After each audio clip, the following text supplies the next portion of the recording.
Hello guys, आज हम शुरू करेंगे अपने स्टीरियो केमिस्ट्री के नेक्स्ट लेक्चर के साथ। प्रीवियस लेक्चर में हमने होमोटॉपिक फेसेस एंड हेटेरोटॉपिक फेसेस के बारे में पढ़ लिया था। गाइस, हमने 85% स्टीरियो केमिस्ट्री कंप्लीट कर ली है। आज हम शुरू करेंगे कॉन्फर्मेशन के साथ। कॉन्फ़िगरेशन अच्छे से पढ़ लिया था, जिसमें आइसोमरिज्म शो होती थी by bond making and bond breaking. But conformation में आइसोमरिज्म शो होती है by rotation of bonds. The compound which show isomerism by rotation of bonds. शुरू करेंगे कॉन्फर्मेशन एनालिसिस ऑफ इथेन। ये इथेन का स्ट्रक्चर है। इथ मतलब दो कार्बन एटम, एन मतलब कार्बन के बीच में सिंगल बॉन्ड, बाकी की वैलेंसी हाइड्रोजन पूरी करेंगे। इसको फ्रंट कार्बन मान लो, इसको बैक वाला कार्बन मान लो। ठीक है। हम न्यूमैन रिप्रेजेंटेशन यहाँ पे ड्रॉ कर सकते हैं। ये एक हाइड्रोजन आ गया, दूसरा हाइड्रोजन, तीसरा हाइड्रोजन। हाइड्रोजन हाइड्रोजन के बीच में एंगल 120 डिग्री है।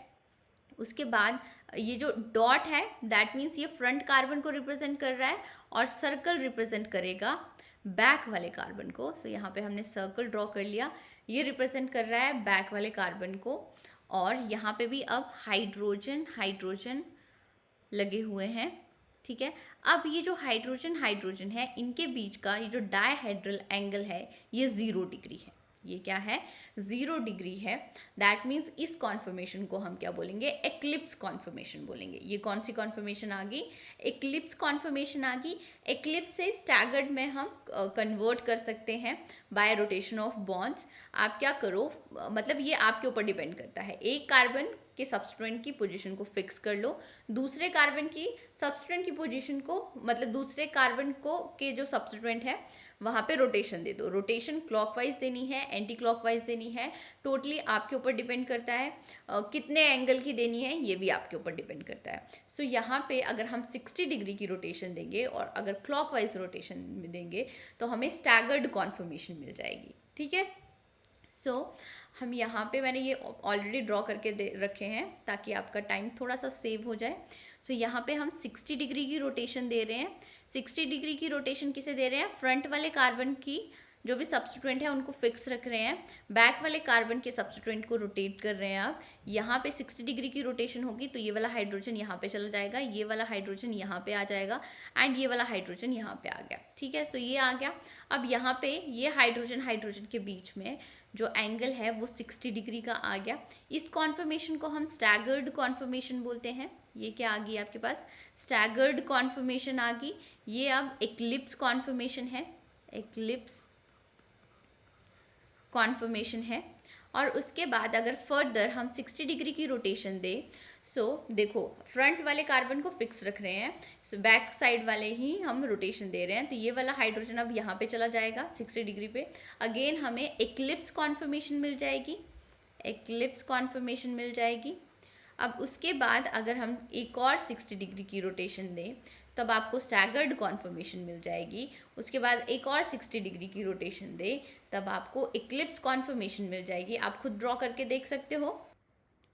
अब हम यहाँ पे देखेंगे कितने डिग्री की एंगल की रोटेशन पे हमें कौन सी कॉन्फर्मेशन मिल रही है। 0 डिग्री पे हमें एक्लिप्स मिल रही है, 60 डिग्री पे हमें स्टैगर्ड मिल रही है। अब मैं ई और एस ही लिख रही हूँ। 120 डिग्री पे हमें एक्लिप्स मिल रही है। ठीक है। 120 डिग्री मतलब यहाँ से डायरेक्टली अब हम इस कॉन्फर्मेशन मतलब यहाँ पे पहुँच गए। हमें क्या मिलेगी? एक्लिप्स कॉन्फर्मेशन मिलेगी। 180 डिग्री पे staggered, then eclipse, then staggered, and 360 degree की रोटेशन पे हमें एक्लिप्स ही कॉन्फर्मेशन मिलेगी। ये आप ड्रॉ करके देख सकते हो। अब हमें स्टेबिलिटी के ऊपर कमेंट करना है। स्टेबिलिटी से पहले एक और बात मैं यहाँ पे बताना चाहूँगी कि अब जरूरी नहीं है कि यहाँ पे आप 60 डिग्री, 120 डिग्री या 180 डिग्री की ही रोटेशन करो। अब रोटेशन क्या हो सकती है? इसके बीच में भी हो सकती है। 20 डिग्री की रोटेशन कर रहे हो, मान लो आप 45 डिग्री की कर रहे हो, ठीक है, 140 डिग्री की रोटेशन कर रहे हो, या फिर 260 डिग्री की रोटेशन कर रहे हो, कुछ भी रोटेशन हो सकती है।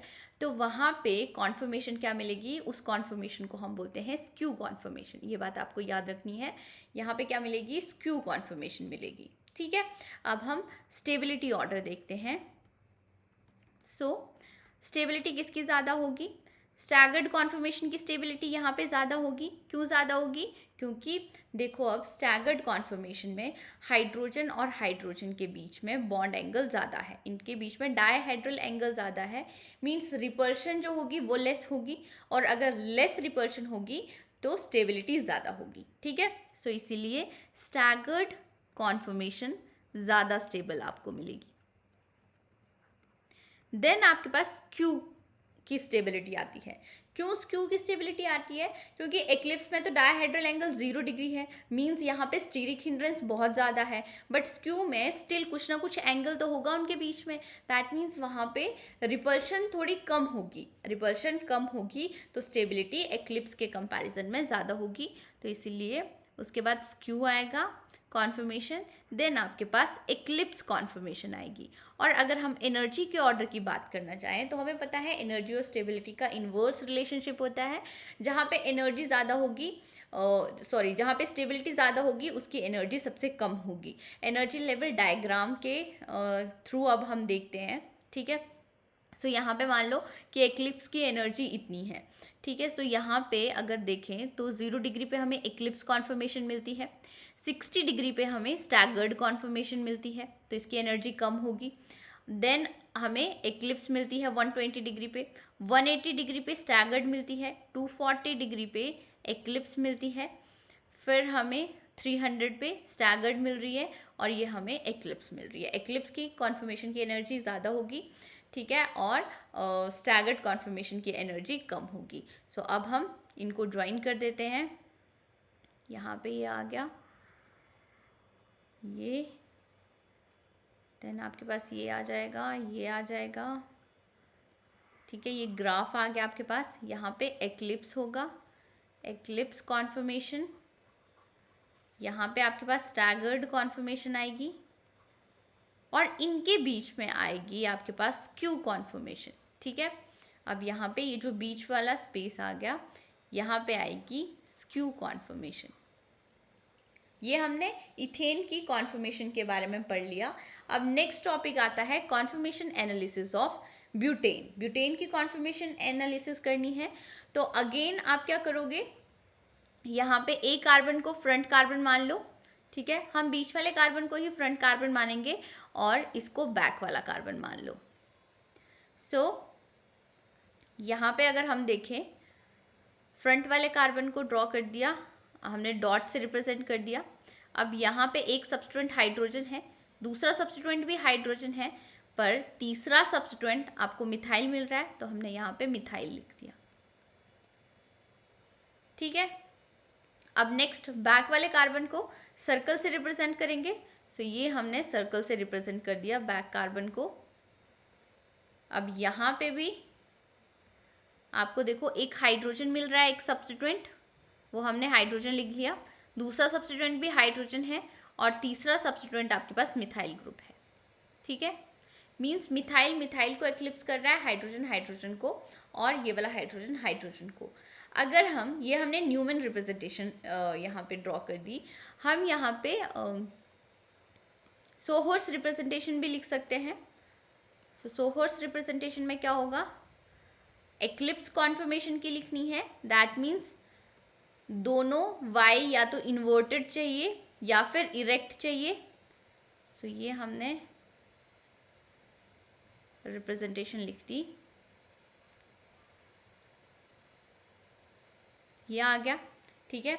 यहाँ पे अब मिथाइल है फ्रंट कार्बन पे, बैक कार्बन पे भी मिथाइल को मिथाइल ही एक्लिप्स कर रहा है, लेफ्ट हैंड साइड पे हाइड्रोजन है, यहाँ पे भी हाइड्रोजन है, सो यहाँ पे भी हाइड्रोजन है और यहाँ पे भी हाइड्रोजन है, ठीक है। सो ये आ गया आपके पास सोहर्स रिप्रेजेंटेशन। सो अब हम देखेंगे कितने डिग्री की रोटेशन पे हमें कौन सी कॉन्फर्मेशन मिलती है, ठीक है। सो ये मैंने ऑलरेडी ड्रॉ करके रखे हैं टाइम सेव करने के लिए। सो देखो यहाँ पे अगर हम शुरू करते हैं, फ्रंट कार्बन को के सब्स्टिट्यूएंट को हम वैसे ही रहने देंगे, बैक वाले कार्बन की सब्स्टिट्यूएंट की रोटेशन करेंगे अब, ठीक है। सो बैक वाले कार्बन यहाँ पे हम 60 डिग्री की रोटेशन से शुरू करते हैं। ये वाला हाइड्रोजन अब यहाँ पे चला गया, यहाँ पे हाइड्रोजन आ गया, ये वाला यहाँ पे आ गया, एंड यहाँ पे ऑलरेडी एक मिथाइल ग्रुप लगा हुआ था, सो वो हम रहने देते हैं, और ये वाला मिथाइल अब यहाँ पे आ गया, ठीक है। सो इस कॉन्फर्मेशन को हम एक्लिप्स बोलेंगे, इसको हम स्टैगर्ड बोलेंगे, ठीक है। फिर से हमने 60 डिग्री की रोटेशन दी, तो ये वाला हाइड्रोजन अब यहाँ पे चला जाएगा, ये हाइड्रोजन आपके पास यहाँ पे आ गया, ये वाला हाइड्रोजन यहाँ पे आ गया, ठीक है। एंड यहाँ पे अब आपके पास मिथाइल आ जाएगा। फिर से 60 डिग्री की रोटेशन दी बैक वाले कार्बन के जो भी सब्स्टिट्यूएंट है, सो यहाँ पे अब मिथाइल आ जाएगा, यहाँ पे आपके पास हाइड्रोजन आ गया, यहाँ पे हाइड्रोजन आ गया। फिर से 60 डिग्री की रोटेशन दी, तो ये वाला मिथाइल अब यहाँ पे चला गया, यहाँ पे हाइड्रोजन आ गया एंड यहाँ पे हाइड्रोजन आ गया। फिर से 60 डिग्री की रोटेशन दी, तो अब मिथाइल यहाँ पे आ जाएगा, यहाँ पे हाइड्रोजन आ जाएगा, यहाँ पे हाइड्रोजन आ गया। अगेन 60 डिग्री की रोटेशन पे यहाँ पे मिथाइल आ गया, यहाँ पे हाइड्रोजन आ गया और यहाँ पे हाइड्रोजन आ गया, ठीक है। नॉर्मली क्या बोलते हैं हम इसको, एक्लिप्स बोलेंगे, इसको स्टैगर्ड बोलेंगे, इसको एक्लिप्स कॉन्फर्मेशन बोलेंगे, इसको स्टैगर्ड बोलेंगे, ठीक है। ये आपके पास इक्लिप्स आ गई, ये स्टैगर्ड आ गई एंड ये आपके पास इक्लिप्स आ गई। बट इनके अब जो मैं नाम बताऊंगी वो आपको याद रखने हैं, वो इम्पॉर्टेंट है याद रखना, ठीक है। सो जो एक्लिप्स, ये फुली एक्लिप्स है, मिथाइल को, एक मिथाइल को दूसरा मिथाइल एक्लिप्स कर रहा है, फुली एक्लिप्स बोलेंगे इसको। और हम बोलते हैं सिन पेरिप्लेनर, क्या बोलते हैं, सिन पेरिप्लेनर।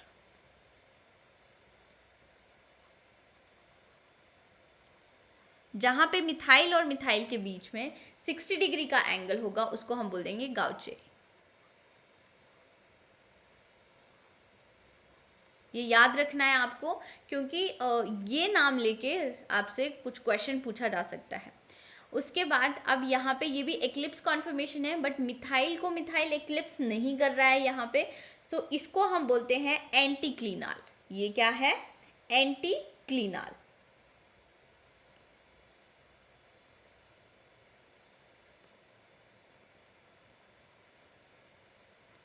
इसको हम सिन क्लीनाल भी बोलते हैं,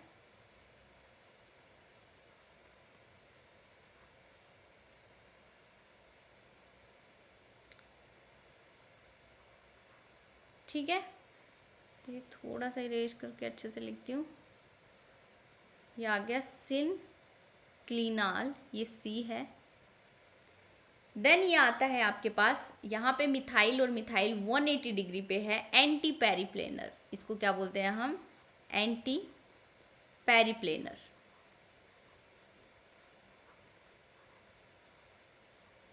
ठीक है। अब यहाँ पे देख सकते हो ये दोनों कॉन्फर्मेशन एक जैसी है, तो इसको भी हम क्या बोलेंगे, एंटी क्लीनाल ही बोलेंगे। ये दोनों कॉन्फर्मेशन एक जैसी है, मिथाइल और मिथाइल के बीच में 60 डिग्री का एंगल है, सो ये क्या आ गया आपके पास, गौचे आ गए और सिन क्लीनाल बोलेंगे। और ये दोनों कॉन्फर्मेशन एक जैसी है, तो इसको हम क्या बोलेंगे, फुली एक्लिप्स्ड बोलेंगे या फिर सिन पेरिप्लेनर, ठीक है। सो हम यहाँ पे बॉन्ड एंगल्स लिख सकते हैं कि कौन से बॉन्ड एंगल पे आपको कौन सी कॉन्फर्मेशन मिल रही है। तो सबसे पहले 0 डिग्री पे या फिर 360 डिग्री पे हमें मिल रही है फुली एक्लिप्स्ड। हमें क्या मिल रही है, देखो यहाँ पे फुली एक्लिप्स्ड, जिसको हम सिन पेरिप्लेनर बोलेंगे। तो यहाँ से ये आ गया सिन पेरिप्लेनर,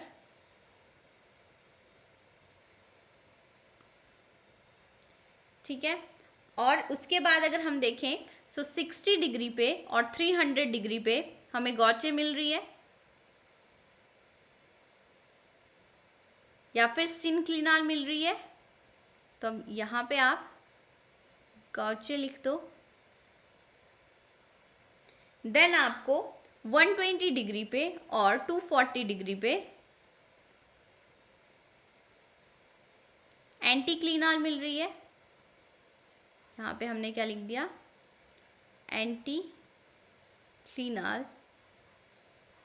और 180 डिग्री पे आपको मिल रही है सबसे stable conformation, which is anti periplanar, ठीक है। ये क्या आ गया, एंटी पेरी। सबसे स्टेबल क्यों है ये, क्योंकि दोनों मिथाइल ग्रुप जो हैं बल्कि ग्रुप 180 डिग्री पे हैं, ठीक है। सो अगर हम स्टेबिलिटी ऑर्डर लिखें तो सबसे ज़्यादा स्टेबल कौन सी होगी, एंटी पेरिप्लेनर होगी सबसे ज़्यादा स्टेबल। स्टेबिलिटी ऑर्डर देखें, सबसे ज़्यादा स्टेबल एंटी पेरिप्लेनर होगी, मैं शॉर्टकट में लिख रही हूँ इसको थोड़ा। फिर उसके बाद आपके पास गौचे आ जाएगी।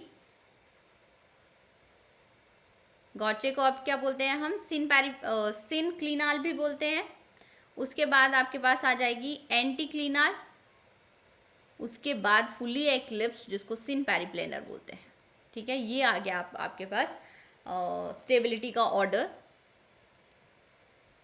अब हम एनर्जी लेवल डायग्राम में लिख सकते हैं ये। तो यहाँ पे देखना है आपको 0 डिग्री पे हमें क्या मिल रहा था, सिन पेरिप्लेनर जिसकी स्टेबिलिटी सबसे कम थी, और 360 डिग्री पे मिल रहा था तो हमने यहाँ पे ड्रॉ कर दिया। 60 डिग्री पे हमें गौचे मिल रहा था जिसकी स्टेबिलिटी थोड़ी ज़्यादा थी, मतलब एनर्जी कम होगी। 60 डिग्री पे मिल रहा था और ये 300 डिग्री पे मिल रहा था। ठीक है, तो हमने यहाँ पे लिख दिया। उसके बाद 120 डिग्री पे हमें एंटी क्लीनाल मिल रहा था और 240 डिग्री पे भी एंटी क्लीनाल। उसके बाद 180 डिग्री पे सबसे स्टेबल कॉन्फर्मेशन एंटी पेरिप्लेनर मिल रही थी। ठीक है, अब हम यहाँ पे ज्वाइन कर देते हैं। सो ये ग्राफ आ जाएगा आपके पास।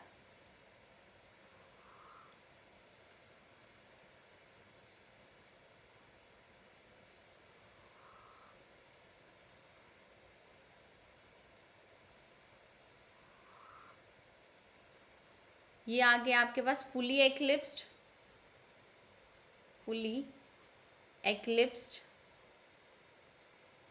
सिन पेरिप्लेनर जिसको बोलेंगे हम। उसके बाद ये वाली क्या आ गई अब आपके पास, गौचे। ये वाली आ जाएगी एंटी पेरिप्लेनर।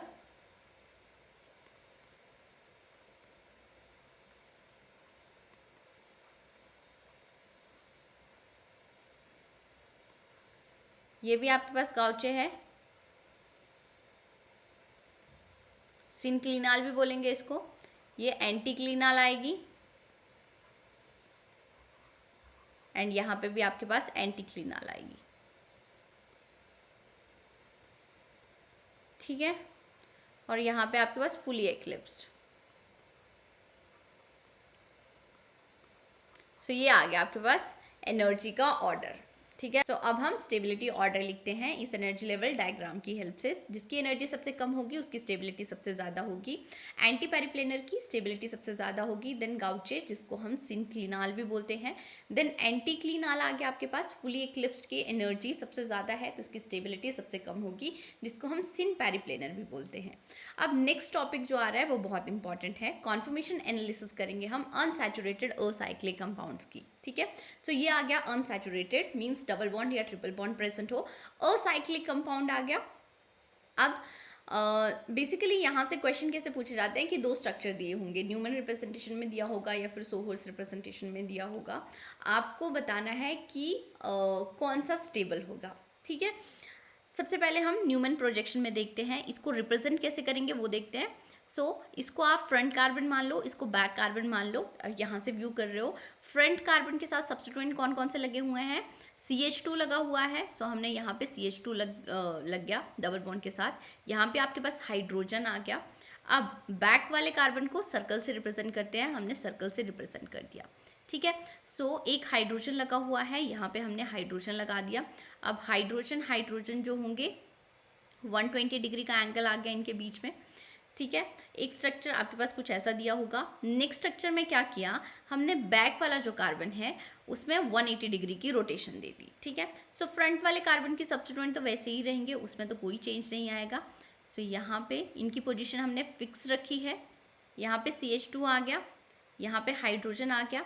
अब जो बैक वाला कार्बन है जिसको हम सर्कल से रिप्रेजेंट कर रहे हैं, वहाँ पे सब्स्टिट्यूएंट की 180 डिग्री पे रोटेशन हो रही है, मीन्स ये वाला हाइड्रोजन अब ऑपोजिट पोजीशन पे चला जाएगा। यहाँ पे आ गया हाइड्रोजन, ये वाला जो हाइड्रोजन है वो यहाँ पे चला जाएगा एंड यहाँ वाला जो हाइड्रोजन है इसके ऑपोजिट में चला जाएगा।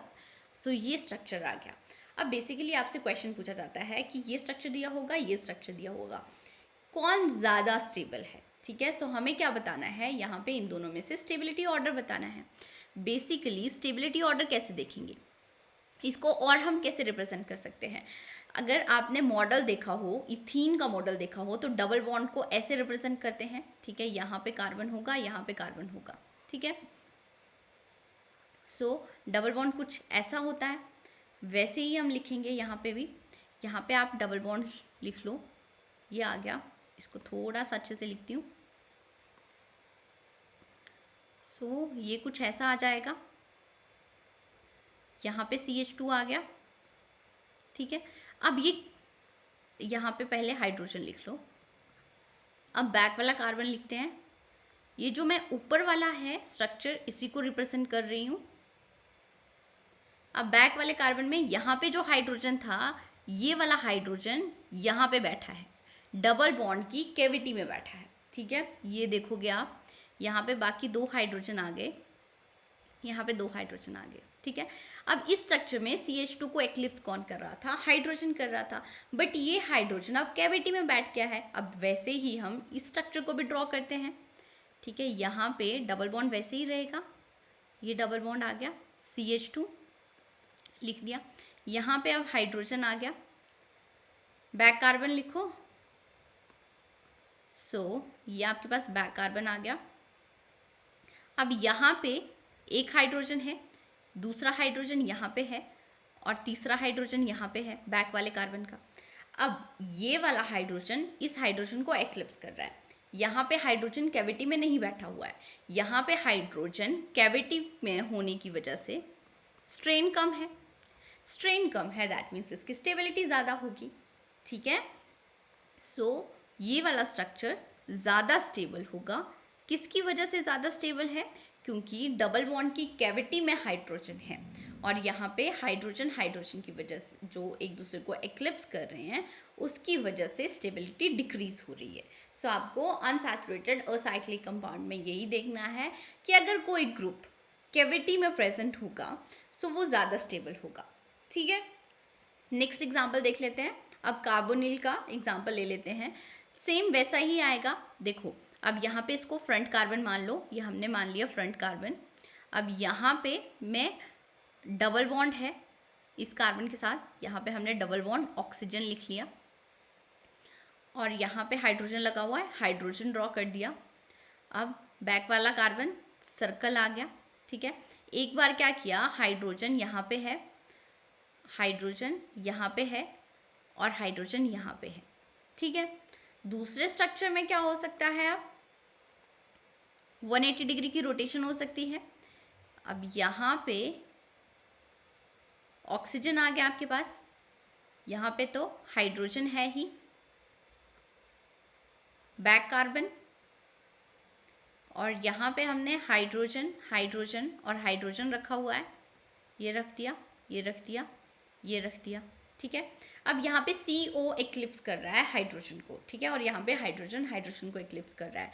बट ये जो CO है डबल बॉन्ड, अब यहाँ पे कैविटी है, कैविटी होने की वजह से क्या हुआ कि ये वाला हाइड्रोजन कैविटी के अंदर चला गया, कैविटी के अंदर चला गया, दैट मीन्स यहाँ पे अब ज़्यादा स्टेबिलिटी है, यहाँ पे हिंड्रेंस कम होगी, स्ट्रेन कम होगा, तो स्टेबिलिटी ज़्यादा होगी, ठीक है।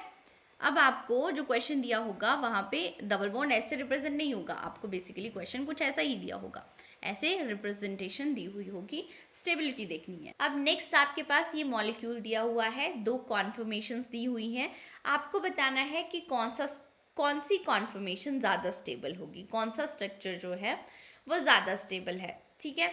सो यहाँ पे इसको क्या करो, फ्रंट कार्बन मान लो, और यहाँ पे ये वाला कार्बन बैक वाला कार्बन है। फ्रंट वाले कार्बन के साथ एक डबल बॉन्ड O सब्स्टिट्यूएंट लगा हुआ है, दूसरा हाइड्रोजन है।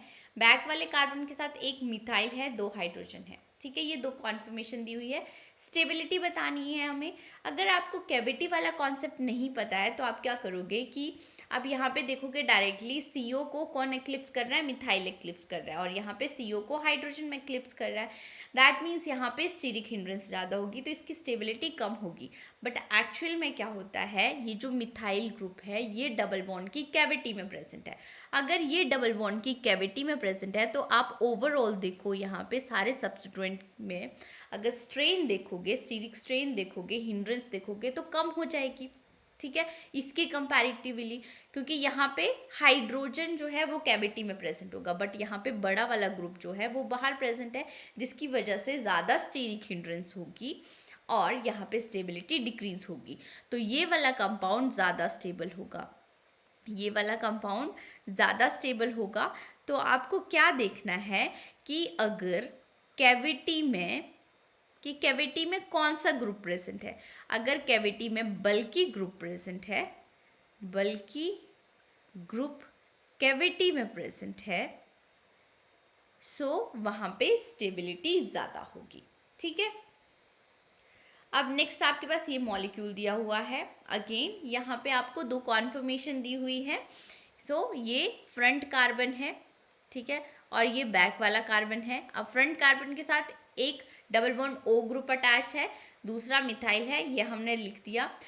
जो बैक वाला कार्बन है उसके पास एक मिथाइल है, दो हाइड्रोजन है, ये दो कॉन्फर्मेशन आ गई। अगेन आप सेम कॉन्सेप्ट लगाओगे।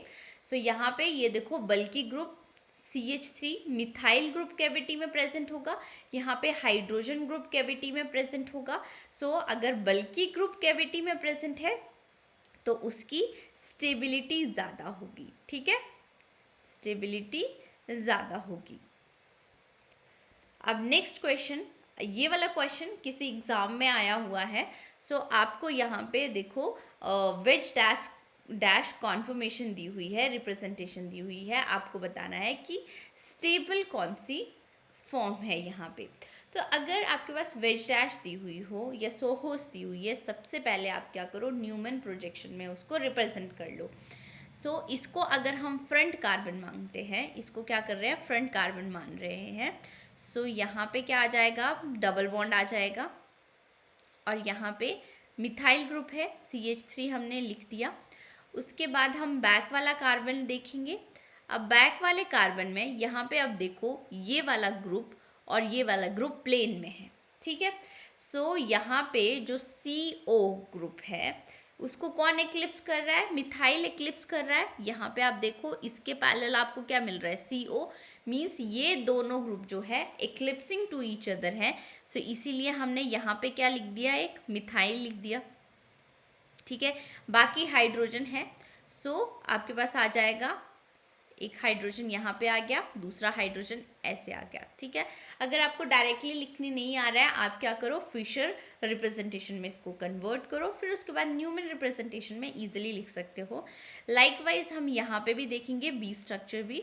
सो यहाँ पे आ जाएगा आपके पास, ये फ्रंट कार्बन है, फ्रंट कार्बन में ये यहाँ से व्यू कर रहे हो आप, ये वाला फ्रंट कार्बन है, CO ग्रुप लगा हुआ है, मिथाइल लगा हुआ है। देन आपके पास बैक वाला कार्बन है। अब बैक वाले कार्बन में अब यहाँ पे देखो, अब यहाँ पे हाइड्रोजन जो है वो CO को एक्लिप्स कर रहा है। दैट मीन्स आपके पास यहाँ पे क्या आ जाएगा, हाइड्रोजन आ जाएगा, ठीक है। ये बात आपको याद रखनी है कि सबसे पहले देखो कि एक्लिप्स कौन कर रहा है।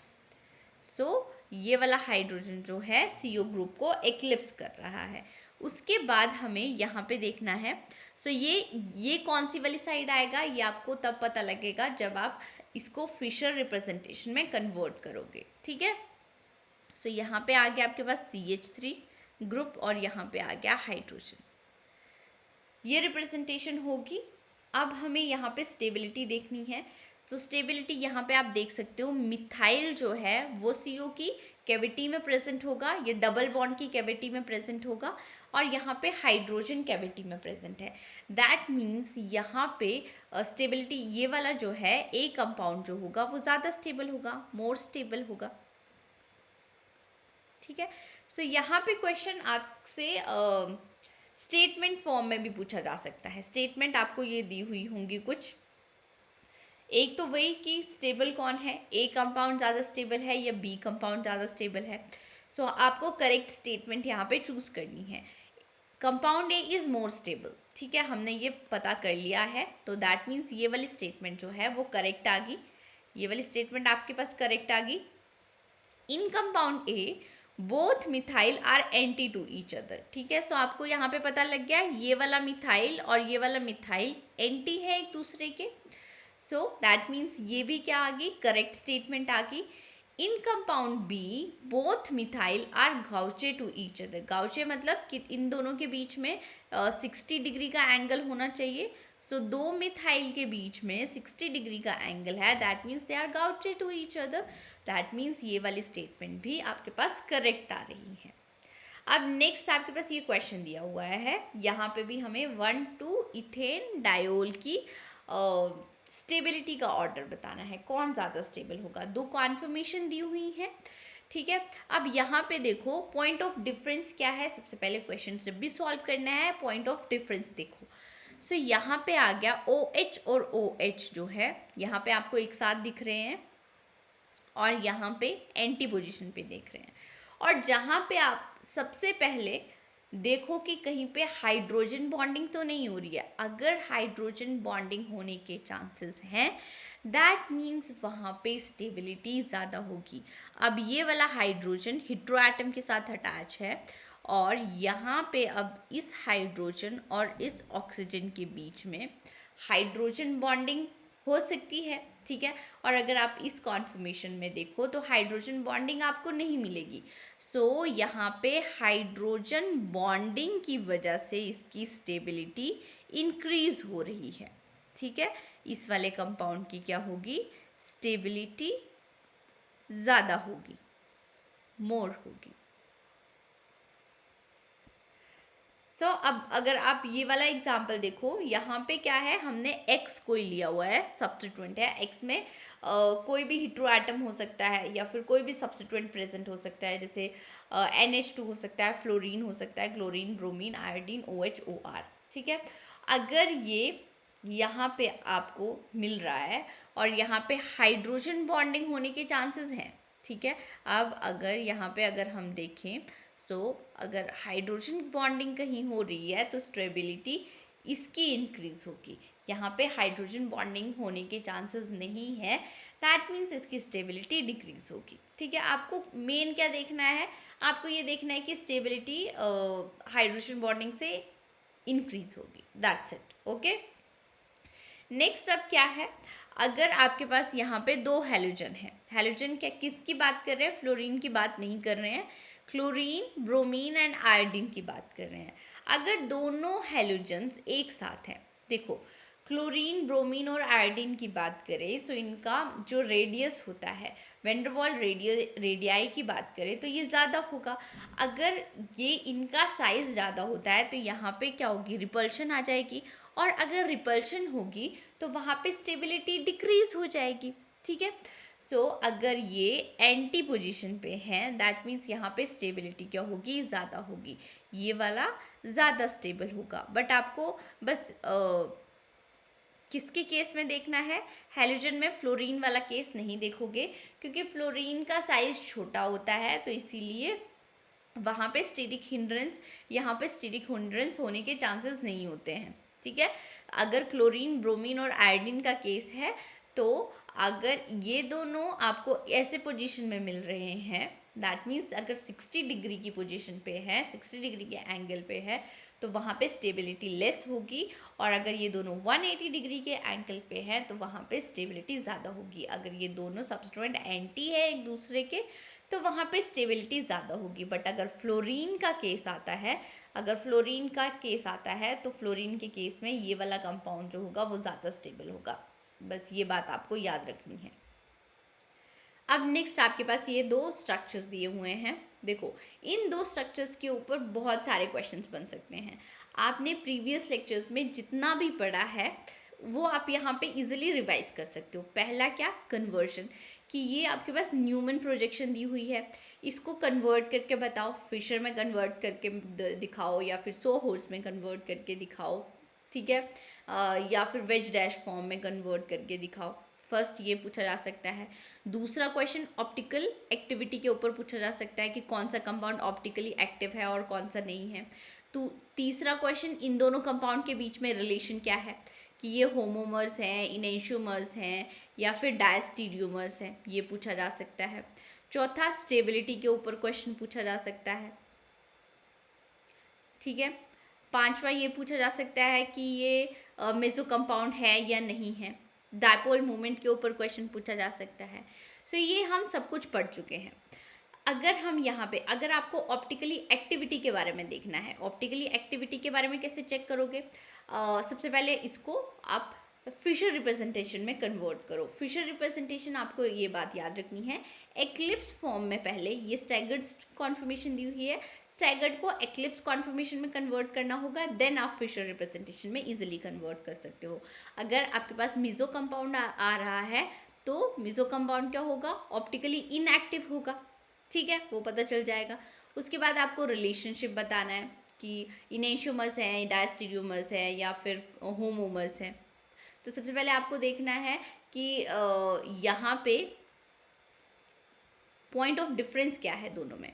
अगर हम फ्रंट कार्बन देखें तो फ्रंट कार्बन के सबस्ट्रेट की पोजीशन दोनों स्ट्रक्चर में सेम ही दी हुई है। बैक वाला कार्बन देखें तो यहाँ पे जो सबस्ट्रेट की पोजीशन जो है वो चेंज हुई है। अब चेंज कैसे हुई है ये देखते हैं। ठीक है, अगर यहाँ पे हम इसको क्लॉकवाइज यहाँ पे देखें 120 डिग्री की, यहाँ पे क्या है, क्लॉकवाइज 120 डिग्री की रोटेशन देते हैं। सो ये फिनाइल यहाँ पे आ जाएगा, ये आ गया, ये हाइड्रोजन यहाँ पे आ गया, ये आ गया। तो यहाँ पे रोटेशन हो रही है, बॉन्ड मेकिंग या बॉन्ड ब्रेकिंग नहीं हो रही है इन दोनों स्ट्रक्चर में। सो दैट मीन्स इन दोनों के बीच में क्या रिलेशनशिप आएगा? ये होमोमर्स आ गए। ठीक है, ये क्या आ गए? होमोमर्स आ गए। अब तीसरा हमें स्टेबिलिटी देखनी है। तो स्टेबिलिटी आप कैसे चेक करोगे? यहाँ पे देखो, हाइड्रोजन बॉन्डिंग वाला कॉन्सेप्ट लगा के देखो। यहाँ पे हाइड्रोजन बॉन्डिंग वाला कॉन्सेप्ट नहीं लग रहा है, कैविटी वाला कॉन्सेप्ट भी नहीं लग रहा है, डबल बॉन्ड प्रेजेंट ही नहीं है। तो हम बल्किनेस देखेंगे। सबसे पहले देखो सबसे बड़ा ग्रुप कौन सा है। यहाँ पे फिनाइल ग्रुप जो है, ये दोनों बल्कि ग्रुप है। ठीक है, और अगर यहाँ पे देखें तो इस स्ट्रक्चर में ये फिनाइल ग्रुप जो है वो एंटी है एक दूसरे के, 180 डिग्री पे प्रेजेंट है। और यहाँ पे देखें तो दोनों फिनाइल ग्रुप जो है वो गाउचे हैं, 60 डिग्री पे हैं एक दूसरे के। दैट मीन्स यहाँ पे स्टेरिक रिपल्शन होगी, हिंड्रेंस है तो रिपल्शन होगी, और रिपल्शन होने की वजह से ये ज़्यादा स्टेबल नहीं होगा, ये वाला मोर स्टेबल होगा। स्टेबिलिटी का भी हमें पता चल गया, मोर स्टेबल होगा। ठीक है, आप बहुत सारे कॉन्सेप्ट एक ही क्वेश्चन में क्लियर हो जाते हैं। अब नेक्स्ट आता है कॉन्फर्मेशन ऑफ साइक्लिक कंपाउंड्स। हमने अनसैचुरेटेड असाइक्लिक कंपाउंड की कॉन्फर्मेशन देख ली, स्टेबिलिटी भी हमने देख ली। अब आपको देखना है साइक्लिक कंपाउंड की कॉन्फर्मेशंस। यहाँ पे सबसे पहले आपको पता होना चाहिए एंगल स्ट्रेन क्या होता है, टॉर्शनल स्ट्रेन क्या होता है, स्टेरिक स्ट्रेन क्या होता है। एंगल स्ट्रेन में क्या है कि देखो, टेट्राहेड्रल कार्बन की अगर हम बात करें, टेट्राहेड्रल कार्बन में जो बॉन्ड एंगल होता है वो 109.28 डिग्री होता है। ठीक है, ये बॉन्ड एंगल है टेट्राहेड्रल कार्बन की बात करें। अगर एंगल अगर किसी भी स्ट्रक्चर में एंगल यहाँ से डेविएट हो रहा है, ठीक है, और डेविएशन की वजह से जो स्ट्रेन आएगा उसको हम बोलेंगे एंगल स्ट्रेन। ठीक है, जैसे अगर मैं एग्जांपल लेके बात करूँ, यहाँ पे देखते हैं ये वाला साइक्लिक स्ट्रक्चर आ गया। ठीक है, अब कार्बन कार्बन कार्बन, ये sp3 हाइब्रिडाइज्ड कार्बन है, ये sp3 हाइब्रिडाइज्ड कार्बन के बॉन्ड एंगल की बात हो रही है। यहाँ पे बॉन्ड एंगल कितना होना चाहिए sp3 हाइब्रिडाइज्ड कार्बन का? 109.28, बट एक्चुअल में यहाँ पे अगर हम बॉन्ड एंगल की बात करें तो यहाँ पे 60 डिग्री है। अब होना 109 चाहिए था, यहाँ पे है 60। अगर इन दोनों को सब्ट्रैक्ट करेंगे तो जो एंगल आ जाएगा वो क्या होगा? एंगल स्ट्रेन होगा। ठीक है, समझ में आ गया होगा आपको। नेक्स्ट टॉर्शनल स्ट्रेन की बात करें तो ये जो टॉर्शनल स्ट्रेन है ये सबस्ट्रेट की वजह से है। ठीक है, सबस्ट्रेट की वजह से टॉर्शनल स्ट्रेन आता है कि जैसे आपके पास स्टैगर्ड फॉर्म है और एक्लिप्स्ड फॉर्म है। एक्लिप्स्ड फॉर्म में क्या है, दो सबस्ट्रेट के बीच में डायहेड्रल एंगल्स 0 डिग्री होगा, तो वहाँ पे रिपल्शन ज़्यादा होगी, तो वहाँ पे स्टेबिलिटी कम होगी। ठीक है, दो सब्स्टिट्यूएंट प्रेजेंट होंगे जिनकी वजह से स्ट्रेन आएगा, उसको हम टॉर्शनल स्ट्रेन बोलते हैं। नेक्स्ट अगर हम बात करें स्टीरिक स्ट्रेन की, सो स्टीरिक स्ट्रेन जो है वो वैन डर वाल रेडियाई की वजह से आता है। मीन्स आप ऐसे याद रख सकते हो, साइज की वजह से होता है, बल्कीनेस की वजह से होता है। अगर ज़्यादा बल्की ग्रुप एक साथ होंगे तो वहाँ पे स्ट्रेन होगा, तो उसको हम बोलेंगे स्टीरिक स्ट्रेन। ठीक है, so steric strain it depends on van der Waals radii. ठीक है, साइज सब्स्टिट्यूएंट का इसमें मैटर करता है। अब नेक्स्ट हम यहाँ पे देखते हैं 3 मेंबर, 4 मेंबर, 5 मेंबर रिंग के बारे में आज पढ़ेंगे। ठीक है, सो यहाँ पे देखो 3 मेंबर्ड रिंग की बात करते हैं। सो मैंने ये ऑलरेडी आपको बताया है, tetrahedral carbon sp3 hybridised carbon जो है उसमें बॉन्ड एंगल कितना होता है 109.28 डिग्री होता है। ठीक है, और अगर हम ये वाले कार्बन की बात करें, है तो ये sp3 हाइब्रिडाइज्ड ही, बट यहाँ पे बॉन्ड एंगल कितना मिल रहा है आपको 60 डिग्री मिल रहा है। यहाँ पे बॉन्ड एंगल कितना मिल रहा है आपको 60 डिग्री मिल रहा है। सो यहाँ पे अगर हम देखें 49.28 डिग्री का एंगल स्ट्रेन आएगा। ठीक है, एंगल स्ट्रेन कितना आ गया 49.28 डिग्री, जो कि बहुत ज़्यादा है। सो एंगल स्ट्रेन की वजह से 3 मेंबर्ड रिंग जो है वो अनस्टेबल होती हैं। ठीक है, मतलब इनकी स्टेबिलिटी बहुत कम होती है। नेक्स्ट आपसे ये क्वेश्चन पूछा गया है कि यहाँ पे 3 मेंबर्ड रिंग दी हुई है, विच ऑफ द कंपाउंड या फिर मॉलिक्यूल इज कायरल। ठीक है, कायरलिटी के बारे में बताना है। कायरलिटी हम कैसे चेक करेंगे, अगर सिग्मा प्रेजेंट है तो कायरल नहीं होगा, ये हमने देखा हुआ है ऑलरेडी। सो यहाँ पे अगर हम बात करें, यहाँ पे सिग्मा प्रेजेंट होगा, यहाँ पे हम प्लेन पास कर सकते हैं, इस सब्स्टिट्यूएंट को कट करता हुआ प्लेन जाएगा। यहाँ पे देखें तो यहाँ पे भी प्लेन पास हो सकता है, ये वाला OH इसको रिफ्लेक्ट कर रहा है। और यहाँ पे अगर हम देखें तो ये एक ही जैसा दिया हुआ है एक्चुअल में। अब अगर हम इसको बिलो द प्लेन कर देते हैं तब भी यहाँ पे हम एक प्लेन पास कर सकते हैं। और अगर हम यहाँ पे देखें तो एक सब्स्टिट्यूएंट जो है ये अबव द प्लेन है, दूसरा सब्स्टिट्यूएंट जो है बिलो द प्लेन है। अगर यहाँ से आप प्लेन पास करने की कोशिश भी करते हो तो ये वाला OH इसको रिफ्लेक्ट नहीं करेगा। ठीक है, क्योंकि ये अबव द प्लेन है, ये बिलो द प्लेन है, तो यहाँ पे सिग्मा एब्सेंट है। ठीक है, यहाँ पे क्या है, अब सिग्मा प्रेजेंट नहीं है, सेंटर ऑफ इन्वर्जन भी प्रेजेंट नहीं है। दैट मीन्स ये वाला कंपाउंड क्या होगा, ऑप्टिकली एक्टिव होगा, या फिर हम बोलेंगे कि this compound is chiral compound या कायरल मॉलिक्यूल। ठीक है, नेक्स्ट क्वेश्चन आता है हमारे पास, find rate of reaction with NaBH4, या फिर कंपैरिजन करना है हमने रेट ऑफ रिएक्शन का। ये हमारे पास कोई रिएक्टेंट दिए हुए हैं, NaBH4 के साथ रिएक्शन हो रही है। सो NaBH4 हाइड्राइड का सोर्स है, H नेगेटिव, यहाँ पे एज ए न्यूक्लियोफाइल अटैक करेगा, इसके ऊपर पार्शियल नेगेटिव चार्ज है, यहाँ पे पार्शियल पॉजिटिव चार्ज है। सो यहाँ पे हमें प्रोडक्ट में यहाँ पे क्या आ जाएगा आपके पास OH आ जाएगा एंड यहाँ पे हाइड्रोजन आ जाएगा। ठीक है, लाइकवाइज यहाँ पे भी प्रोडक्ट में आपके पास OH आ गया एंड हाइड्रोजन आ गया और यहाँ पे आ गया। सो रेट ऑफ रिएक्शन का कंपैरिजन हम कैसे करते हैं, जहाँ पे हमें प्रोडक्ट ज़्यादा स्टेबल मिल रहा हो वहाँ पे रेट ऑफ रिएक्शन ज़्यादा होगी। अब ये देखो 3 मेंबर्ड रिंग है, यहाँ पे एंगल स्ट्रेन ऑलरेडी ज़्यादा है, ये हम पहले कर चुके हैं, और ये वाला कार्बन जो है sp2 हाइब्रिडाइज्ड है। अगर sp2 का हाइब्रिडाइज्ड कार्बन है मीन्स यहाँ पे स्टेबिलिटी और डिक्रीज हो रही है। और अगर हम यहाँ पे देखें सो प्रोडक्ट में ये जो है वो sp2 से sp3 हाइब्रिडाइज्ड कार्बन में चेंज हो रहा है। दैट मीन्स यहाँ पे स्ट्रेन लेस हो रहा है, स्टेबिलिटी इंक्रीज हो रही है। 3 मेंबर्ड रिंग में एंगल स्ट्रेन बहुत ज़्यादा होता है, इसलिए वो sp2 हाइब्रिडाइज्ड कार्बन को अपने पास नहीं रख सकता। ठीक है, मीन्स अगर 3 मेंबर्ड रिंग में sp2 हाइब्रिडाइज्ड कार्बन आता है तो वहाँ पे स्टेबिलिटी और भी डिक्रीज हो जाती है। सो यहाँ पे sp2 हाइब्रिडाइजेशन से sp3 हाइब्रिडाइजेशन में कन्वर्शन हो रहा है, स्टेबिलिटी इंक्रीज हो रही है, जिसकी वजह से रेट ऑफ रिएक्शन किसकी ज़्यादा होगी, इसकी ज़्यादा होगी। ठीक है, इस यहाँ पे रेट ऑफ रिएक्शन ज़्यादा होगी, देन आपके पास ये आ जाएगा। ये क्यों हो रहा है, क्योंकि जैसे जैसे रिंग का साइज बढ़ता जा रहा है वैसे वैसे एंगल स्ट्रेन डिक्रीज होता जा रहा है। इस लेक्चर को हम यहीं पे फिनिश करते हैं। नेक्स्ट लेक्चर में हम 4 membered, 5 membered, 6 membered cyclic compound की कॉन्फर्मेशंस देखेंगे। आई होप आपको ये लेक्चर अच्छा लगा हो। Thank you guys.